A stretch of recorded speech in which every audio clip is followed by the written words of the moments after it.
There's a new book that looks at how the royal family reinvented itself after the traumatic years of Princess Diana's death and the aftermath of the tragedy, and moved into the 21st century filled with scandals, accusations, family rifts, and betrayals. It's called The Palace Papers: Inside the House of Windsor, The Truth and the Turmoil. Tina Brown is the author. She's been editor of Vanity Fair, The New Yorker, and The Daily Beast, and she joins us this morning. Good morning.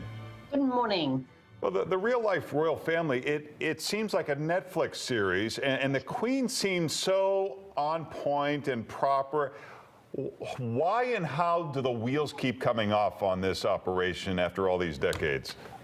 Well, of course, the reason is because the monarchy, which is an institution 1,000 years old, is built, of course, on the shoulders of living, breathing people. And wildly different though their circumstances might be, the Windsors are a family like any other family. That means that they have the successes, the failures, the miscreants, the lovelorn ones, the ones who prosper, the ones who fail.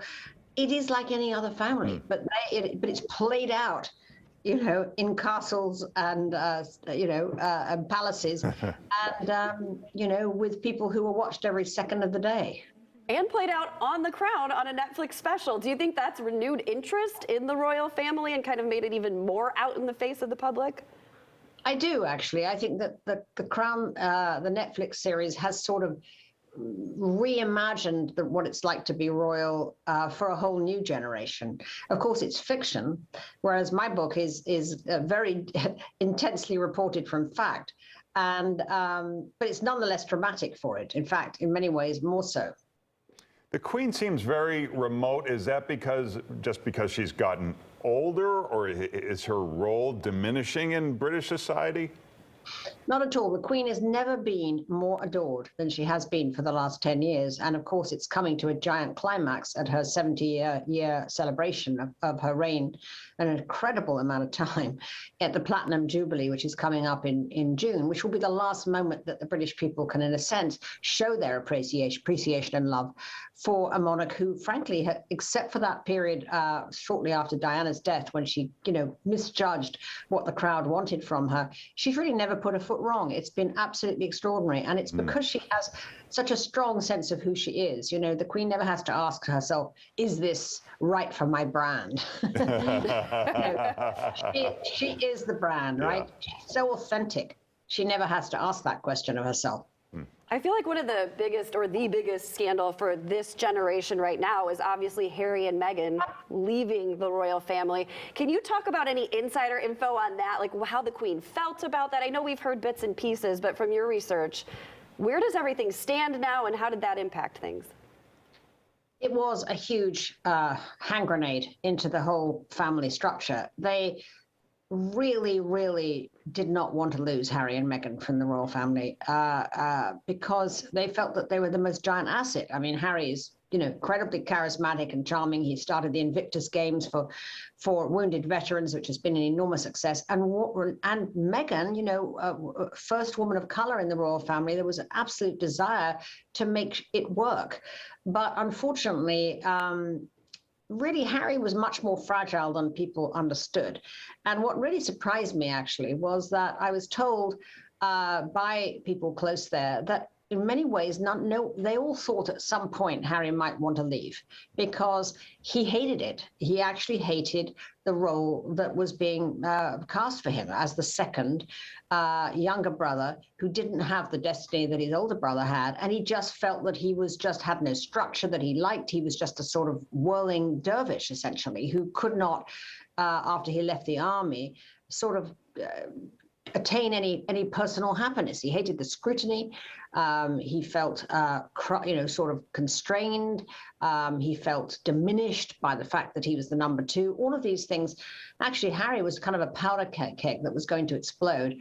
Along comes Meghan, who in many ways answers everything he wants, and also sort of enables him to say, you know what, I want to get out because, she did too. So it was sort of a question of the two of them coming together. Would Harry have left but for Meghan? You might not have found that he felt that he could.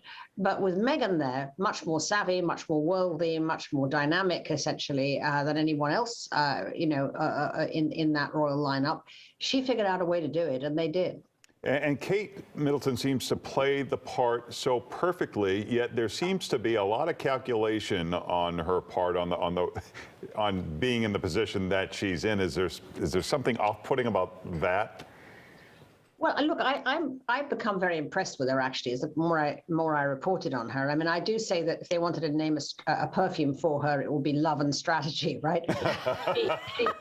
She has known how to play the long game. Yeah. And Monarchy's all about the long game. I mean, you know, when she met William, when they were both at university together at college at St Andrews in Scotland, you know, they were just students, and they fell in love, absolutely madly in love. But for her to kind of survive on the kind of snakes and ladders, minefield, essentially, for the next 10 years to become a future queen, really took a lot of sort of smarts on her part. She never put her foot wrong. I mean, she's been discreet, stoic, unflappable, uncomplaining, incredibly, impeccably beautiful. An amazing mother. I mean, it's amazing how Kate has become such an iconic figure at such a young age. But she has, and she's not a doormat either by any means. She's very well educated. I mean, she's the best educated of any of the royal women, is the truth, ever.